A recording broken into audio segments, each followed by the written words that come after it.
Today I have a very, very special guest.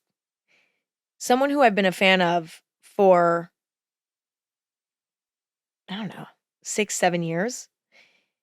Someone who actually shifted my music taste in a big way, single-handedly. Today we have Mac DeMarco. When I was like 15, I found his music on Vine. Who remembers Vine? I found his music on Vine. There was like this artsy edit of, I don't know, like an anime movie. And there was the song in the background. And I was like, wait, what is that? And I looked in the comments and it was like Freaking Out the Neighborhood by Mac DeMarco. And I was like, who's Mac DeMarco? And I was obsessed. And I've been such a big fan of him ever since. So getting to speak with him today is honestly, I'm gonna shit myself. But I'm so excited. I think what's so special about Mac's music is the way it always sounds like him. When you hear a Mac DeMarco song, you're like, that's a Mac DeMarco song. Whether it's kind of funky or it's more deep and sentimental or it's just an instrumental that rhymed, it always feels like him. He really just has his own sort of sound. His last 2 albums have been so intriguing to me because they're super stripped down and they're super casual in a lot of ways. His last album having almost 200 songs and being like 9 hours long. He's going the complete opposite direction of the industry. And I must know more. So I present to you, crumpling up my script, Mac DeMarco. I'm so excited to talk to you. Me too. Here we are, finally. Here we are. All these years later.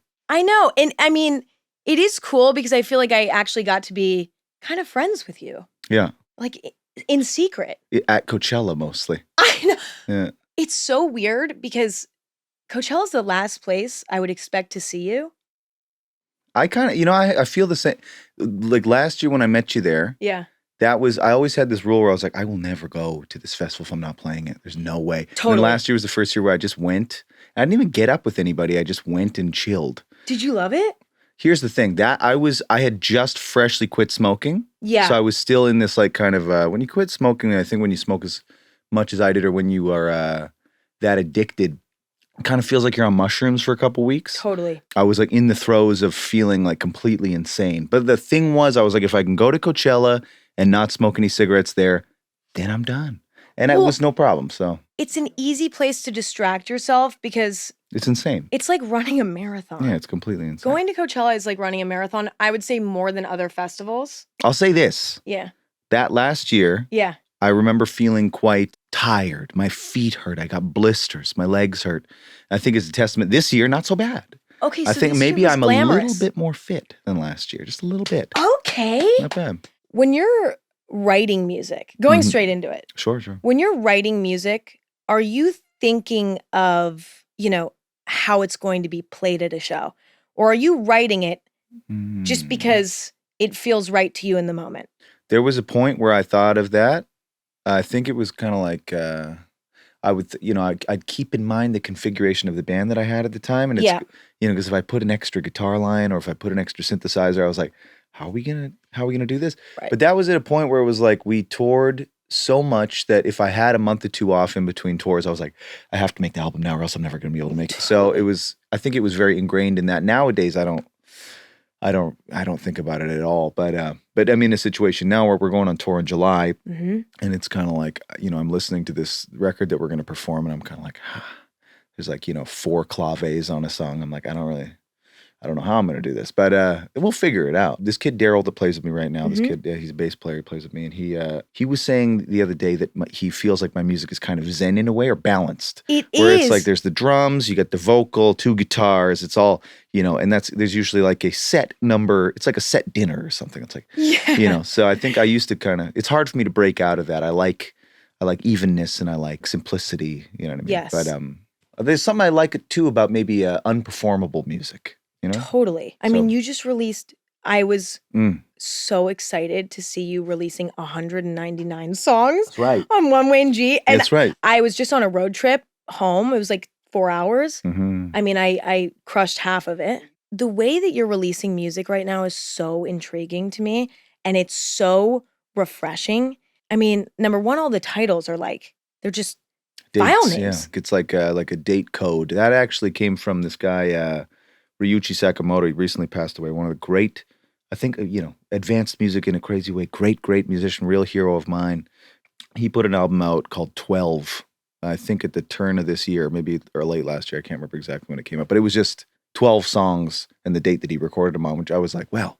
And I kind of started, I had done that date coding thing for my recordings already, but doing it in the exact way he did, it's kind of like a little, A nod. yeah, I loved it. I mean, he was incredible. It really changed my, I need to check him out. incredible. One of the best of all time. Do you feel like kind of removing this sort of pressure to like come up with this perfect name of the song and, select which songs you want to release and which ones you want to hold back? Do you feel like not participating in that sort of hype, I guess, if you will, sort of makes you feel more creatively free? Or is it just, are you just kind of doing what feels right and being intuitive? Well, with the One Wayne G, it's interesting to me that people have been as receptive with it. I thought I was just going to, well, theirs are all out and I'm going to, for me, it was like I wanted to collect scrounge everything up. Yes. And put it out so I can walk past it. You know what I mean? Because the thing is, there's a couple songs on there that are like finished songs with lyrics or whatever. There's a lot of stuff that, kids have really been gravitating to this one that sounds like somebody just banging on pipes or whatever. But there's stuff that's like, very like almost, it's musical, but it's not like, it's a toe in the line. It's almost not. It's a mixed bag. For example, the songs that are finished, right? They sit there on my hard drive or on the computer and they go, put me on the next album. Totally. Remember me? Remember me? I'm a pretty good little song. Remember me? And it drives you crazy because then I try and record them again and it doesn't ever feel the same way as the original version. And, but they're good songs and I want people to hear them, but there's not really a way of presenting them. And it's interesting. I think that the way that the music industry is kind of structured right now, it's very, I think that's what people find refreshing. It's like, why is he doing this? It doesn't make any sense. How's he going to make the money? What's going on? Totally. Which is like, I didn't really, I don't really care either way. Like, I'm just glad people listen to him, but it's not, if it makes people kind of question the way that they ingest my art or art in general, like that's great. Maybe, Absolutely. or maybe it's not. I don't really know, but I'm happy they're out there and kids seem to be enjoying them. So The kids are loving them. yeah, it's cool. I think seeing, your last album and like experiencing it in such like a just normal, like seeing it on Spotify, I mean, like, oh shit, okay. Yep. It really did make me realize how incredibly calculated I think music has become for the most part. Yeah, it's weird. It really weird. feels, well, it just doesn't feel like the music, it's all about the music as much anymore. It feels like it's about the way it's perceived in, on visual terms. Yeah. From a press perspective, whatever. So I think that's why this is so refreshing, is because it's just an FU to all of that, whether you meant it to be an FU to all of it or not. I wasn't really thinking of Listen, that. he didn't say FU, but I will own the FU. That's no problem for me. Yeah. But it is, it's fun. I was thinking about it a lot the other day with the industry and everything. And I think that there's a lot of problems and things are kind of weird and TikTok makes things really weird. And the way that labels are kind of like trying to get money and everybody wants to get the money and you got to do this and you got to do that. I figured out how to fix it all. We burn all the money. We got to burn all the money up. Can we just burn all the money? We got to burn it all up because if nobody's making it and there's no opportunity to make it. Then we can have fun again. Exactly. And people will be just making for the sake of making, which I think is like such a beautiful, music is so beautiful. Yes. You know what I mean? And sometimes it's tough. Sometimes even going to a place like Coachella, it's like, you forget about the music. Sometimes it's like more about butt cheeks or whatever else is going on. 100%. Which is, I don't have a problem with butt cheeks. They're cool too. Like whatever, but it's like, it was refreshing. I think to have, to be able to, I got a collection of these things. I like them. Even if the label or, I think the people that were working with me on it were like, this is a cool, good idea, but yep. It's nice to just kiss it goodbye. And now I can walk forward. I can walk forward in peace, unburdened. and make my next. I got a new idea for another album. It's gonna be good. Yeah. Yes. Yes. Okay, well, that's exciting. Yeah. I don't know when it'll come out. Probably not for a long time. Well, But at we'll least see. you're going on tour.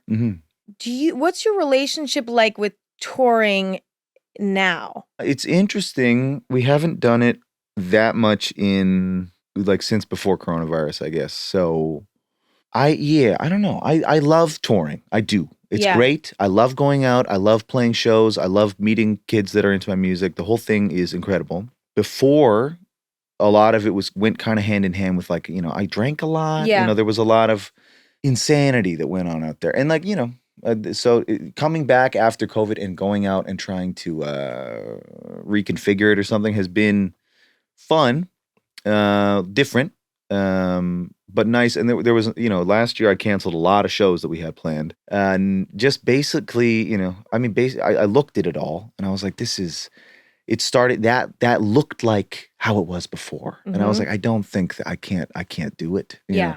I had nothing to promote. There was nothing, I would have gone crazy. Yeah. It would have been bad. So Yeah. I think we did it. We did a little bit. We did this tour of Central California. Like, you're from the Bay, right? Yeah. So we did, Big Sur and, Petaluma and all these places around. Beautiful. Yeah, it was nice. And I did it on this motorcycle. It was amazing. It's Yeah. kind of like a vacation, But I think I said some stuff on stage during the August run, which have made a lot of kids online think that I have retired. I know, I saw that. Yeah. Which is like, no, I haven't. Yeah. But perhaps... And I thought of this only this morning. Perhaps I've retired from the way things used to be. Perhaps. Well, and Maybe. that's healthy. Maybe it is. I mean, it's like you're growing up. You're a man now. You're a man now. Yeah. You were like a real Rockstar mode. You know what I mean? You were partying. You were doing the thing when you were on tour. You can't keep that up forever. No, it was becoming like a health hazard for me. Look at me even now. I look like Jabba the Hutt still, but I'm getting there. Stop. We're getting there. But I think, no, it's unhealthy. I love it though. There's a thing, I meet a lot of younger musicians now and they hate touring. They don't want to do it, or it's tough and it's hard. And it's tough and it's hard. But I think what people forget is that going on tour, for me, going on tour when I was young, I started touring when I was like 17 or 18 or whatever. Yeah. And it's like, you get to go in a car with your best friends. And it's an adventure. It's a rock and roll adventure. Totally. And there was a lot of time we didn't get paid to do it, but eventually you'll get paid to do it. You keep doing it. And it's like the greatest gift. It's incredible. It is. And it's like, there is a lot of, I was talking about it even yesterday with some friends that DJ. It's kind of like, the lifestyle is crazy, but, you don't have to lean into the lifestyle as much. I don't know. I'm fine to go to the bar and not have, just drink bitters and sodas all night. That's fine. I don't have to be hammered all the time. Listen, you can have fun that way. Exactly. You have to teach yourself, but you can do it. That's I right. had to teach myself how to do that. You're sober as well. No, but I have to keep it under control because I'm an anxious girl. You're a professional. I'm a professional. Yeah. And I'm an anxious girl. Yeah, I mean, fair when enough. I would drink a lot, like when I was drinking a lot more, You would get the fear. I mean, I'd wake up with the fear. Yes. Do you wake up with the fear? I would wake up with the fear, but it'd be like 3 days after I drank. That's how much I was drinking. I'd just be like dead to the world the next day. So, do you prefer a traveling sort of lifestyle, or do you prefer being a homebody and writing? I know this is probably going to be, both of them are probably great. there is a thing I like about the other day, 4 days ago, I woke up in Hermosa Beach at my friend Chris's house. His family home, met his mother, his brother was there. Sister was somewhere in the house, didn't meet her. I've met her before. She was on TikTok. She was in there somewhere. I don't know. But anyway, we woke up there and we had a couple other friends there and we walked down to the beach. Oh no, before we walked to the beach, I walked to the 7-Eleven. I bought a toothbrush and some toothpaste, stick of, Old Spice, and went back. We walked down, had the cafe down by the water, and we got in the water. And that feeling, because it's like, I'm not, I was maybe like 15 miles away from my house. Like I'm not out and about. Yeah. But there is that feeling of waking up and you wearing the same clothes and you got to go get the toothbrush. I love that. Like I love Me that. too. And even at Coachella, me and Kira slept in my car, like on the back, in like this bed that I had in the back for one of the nights. And you wake up and it's like, wow, I feel like shit and I'm sweaty and this is disgusting. But there's something that like that little adventure. It's that little sprinkle. I love it. You feel free. Exactly. It's the freedom thing. And that, it's, that even with we were talking about the substances and stuff, that's a freedom thing too. Oh, yeah. It's like, I don't want to be beholden to anything.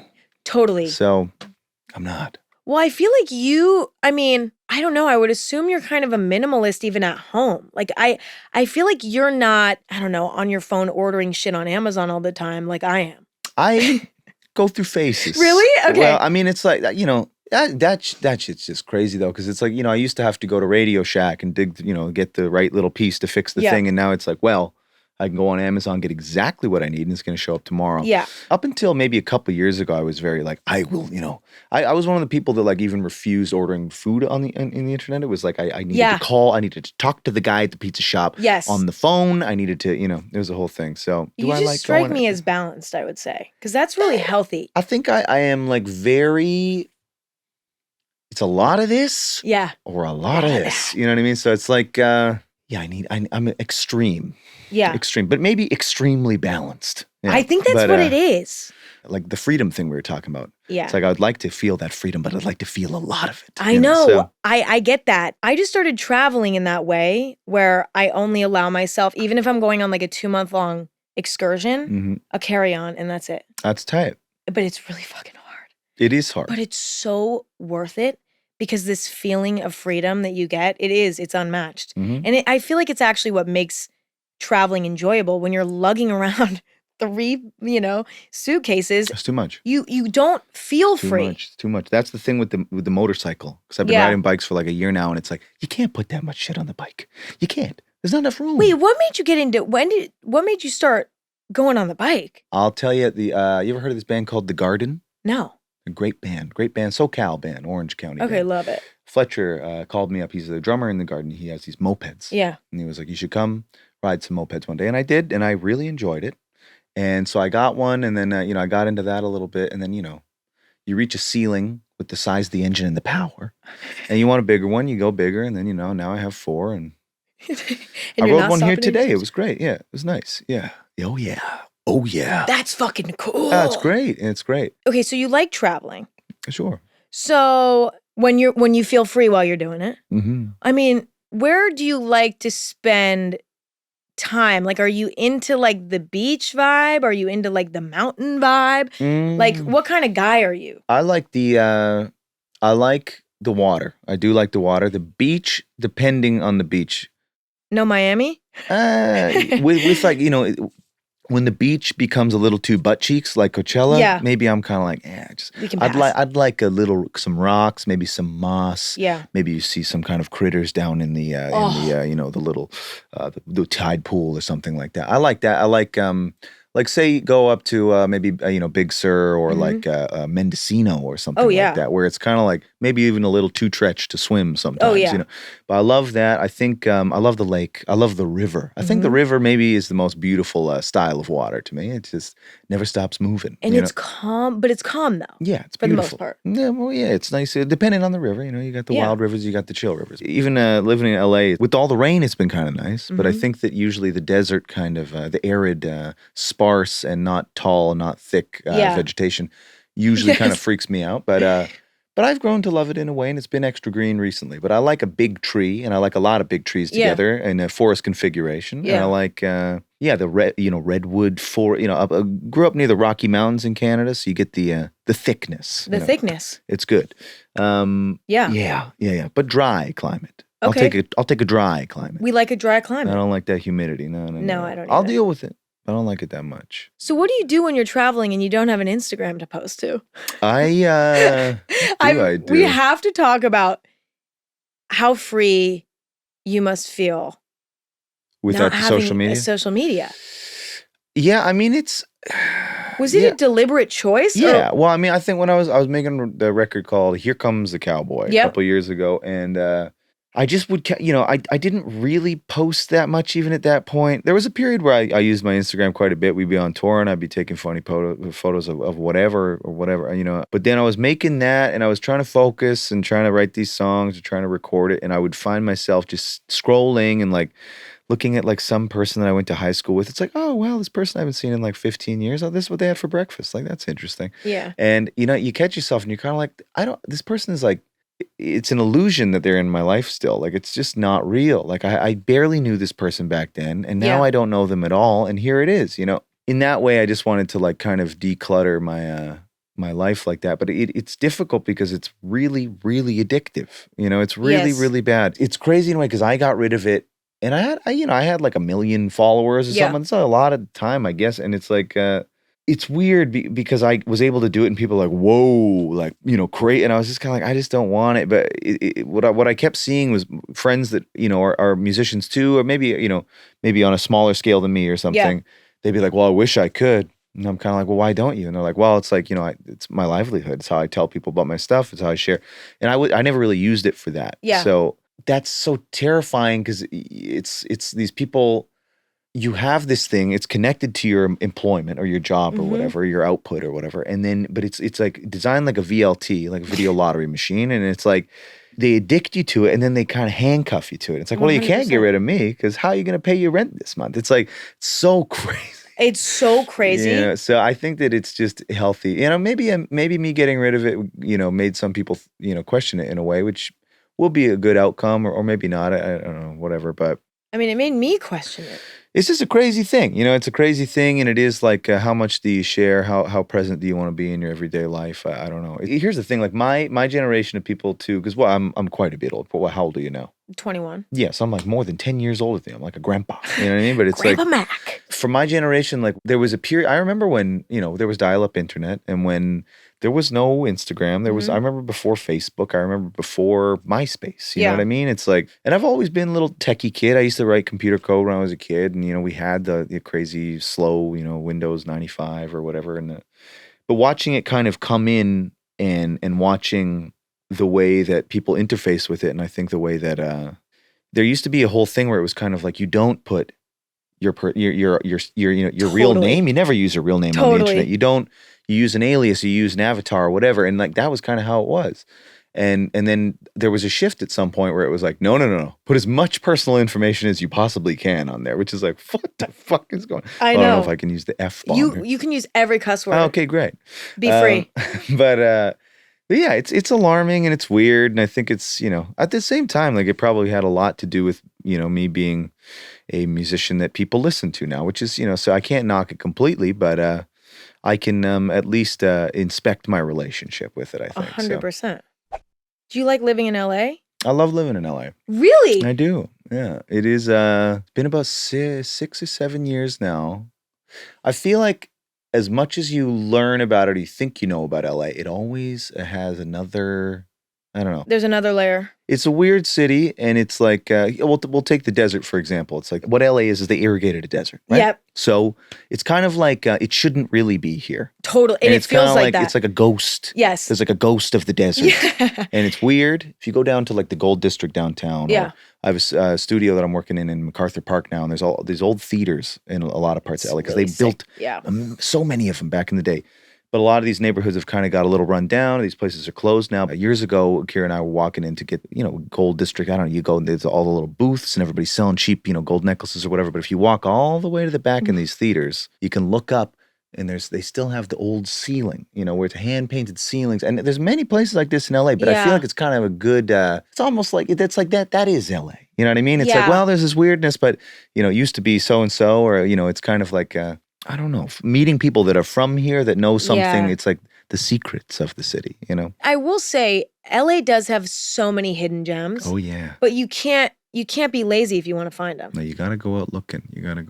You moved to America in your teens? No, I moved down to New York in 2013, maybe. We were living in Montreal before that, and I'd lived in Vancouver for a little while before that, and then from a place called Edmonton, Alberta. Yeah. Cold. Yeah, definitely cold. But yeah, we lived in New York for several years. It was kind of accidental to move there, but that's where most of the people at the time I worked with, my manager and booking agent, were there, and the record label that had signed me were there, and it was very exciting. Mm-hmm. And then eventually, I'd been doing music for a while, and I had a little bit of money, and I was like, I think, coming from kind of, lower middle class, suburban Canada or Canada or whatever, it's like, what do you do when you get a little bit of money? Like I was confused. Yeah. I have that kind of like, for lack of a better term, like poor person mentality where it's like, oh, this is going to go away. Like, what do I do? Totally. You like your scarcity mentality. You don't know how, exactly. So I was like, I got to buy a house. And then, trying to buy a house in New York, No, not going down. Not a lot of options? It's too expensive. So we came over here and looked, and now we've lived here ever since. But now it's pretty much impossible to buy a house over here. So I know. what are you gonna do? I But know. oh yeah, I do. I like it. I like it over here. I was talking to some friends the other day. Just the West Coast in general. There's something that is. I like the East Coast. Yeah. But it gives me this, and I think it's the same for other people, and I think some people thrive off of it. But it's like you live in a constant state of. It's like a mild anxiety or like, oh God, like I got to get another job. How am I going to pay the rent? Like, oh my God.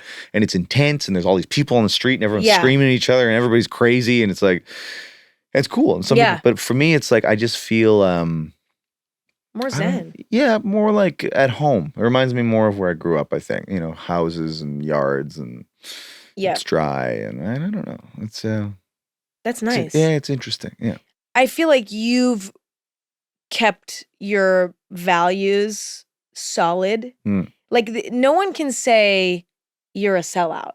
No one could even try to say it. And if they try, I don't care. It's not true. But here's the thing though, is I think that the definition of that is different than when I was younger. It's like, really? I don't think people know what that means anymore. I remember I saw one of these Ian Curtis documentaries where he kind of. I guess a sellout means like selling out the show. That's what a lot of young people. I've never thought of it like that. No, I mean, I think that would be how it kind of is now. Where I think some kids would think, sell. They'd be like, well, that's a good thing. And I think there's not the weight to it anymore. Back in the day, I mean, not for me even, but for, I think of the artists that I look up to from the 90s or the 80s or whatever. It's like, there's things that you just don't want to do. But now I feel like, I don't know, the more numbers, the more this, the more that. Yeah, I like DIY. It makes me feel fulfilled. But I think it might just be, not even by my own design. Like I might just not play well with others, Totally. Which is, fair enough. But I've seen the industry change in a way over the past couple of years where especially like, I guess people would, consider me an independent artist or indie artist or whatever. That term doesn't really make any sense anymore either. Indie artists are getting like multi-million-dollar record contracts with like, these big indie labels. It doesn't, it doesn't. I do think all the words have lost. It's a little blurry now. It's blurry, and which is cool in a way because it's like there's all these different genres and all these different people from all walks. It's really easy for very big artists to find a very small artist or whatever, or vice versa, and there's kind of blending or whatever. But it all comes back to what I was saying before about maybe that I like that kind of zen, like organized kind of. I want to stay in my little box and keep it like I don't collaborating here. I don't know about that. You just want to keep it safe. Yeah, well, I just want to keep it like I want to keep it me. I think, which is like in the world we're living in right now, where AI can write your lyrics for you, they can write your music for you, or you can get a pop song written by like 15 people in some weird studio. It's like that's great, and if you want to make money, go ahead and make money, and like go and do. That you can go to university to learn how to write pop songs now. That's fine, or to be in the industry or whatever. Like if you want to do that and you want to make money doing it. Whatever, good luck, you go and do it and you're going to have trouble once I burn all the money. But, but I think this world we're living in, it's like the most invaluable thing now is like the person making the music or it's like that's like so that to me doesn't matter what it sounds like even anymore. It's like if the intention is right and like the person is injecting themselves into it, like that, then I would love to listen to it. Yep, if it's real enough. And I hope that, I can achieve that. I think maybe that's part of maybe why people, come to my music sometimes, but. Have you had that philosophy about, keeping your creative process sort of within your box and keeping it sort of you? Have you had that philosophy the whole time? Or have there been moments when you were like, I'm losing it a little bit. Like I kind of want to go this other direction. I think that here's the other thing. I'm not very skilled. I'm not very trained. I don't really know what I'm doing. You're very skilled. I can do what I can do. It's like I can only do me. And I think it's never been very difficult for me to do me because I'm me. Totally. I mean?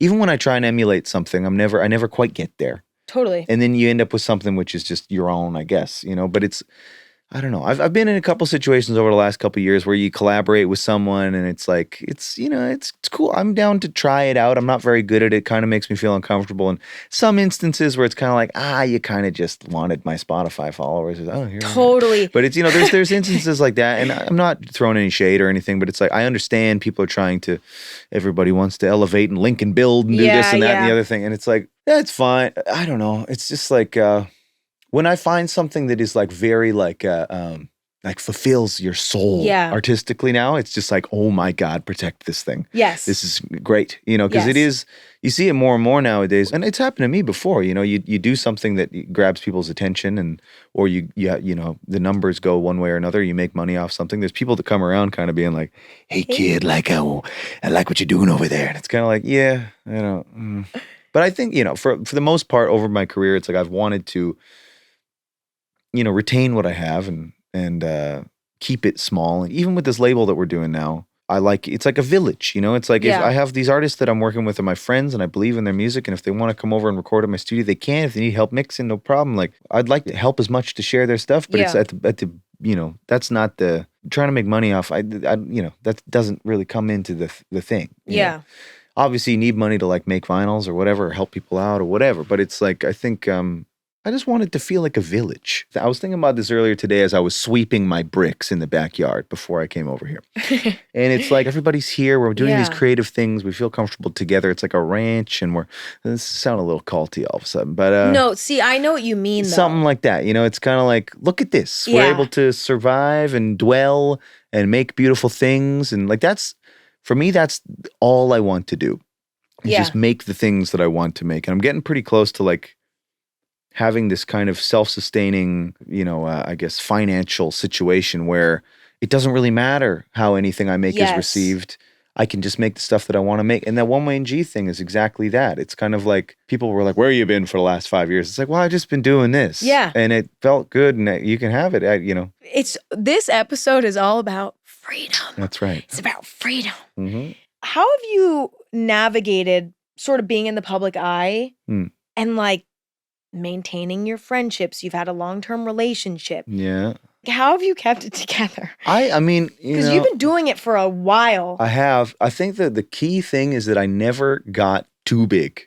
You know what I mean? I've always kind of been chilling in like a general kind of like, I'm not, I have friends in the music industry that have security guards and Yeah. shit like that. It's like, nobody, I think also it's the demeanor that I've always carried too, where it's kind of like, people have this predisposed, like, I can go say what's up to Mac. And it's like, yes, you can. It's like, you're not bothering me. Like, it's totally cool. Like, I appreciate it, I don't know. I'm lucky in a lot of ways. It's like, I just think I've never been famous enough to like not go to the grocery store. Like, that's crazy. You know what I mean? But I mean, some people are. But I think I've just always been in this sweet spot. I don't know. That's in a great place to be. It's cool. I think a lot of people get lost in the sauce and want to do the fancy thing and this, that. It's tough. It's tough. Sometimes you feel pretty isolated. Making new friends can be difficult, or or even keeping in touch with old friends. I move around a lot.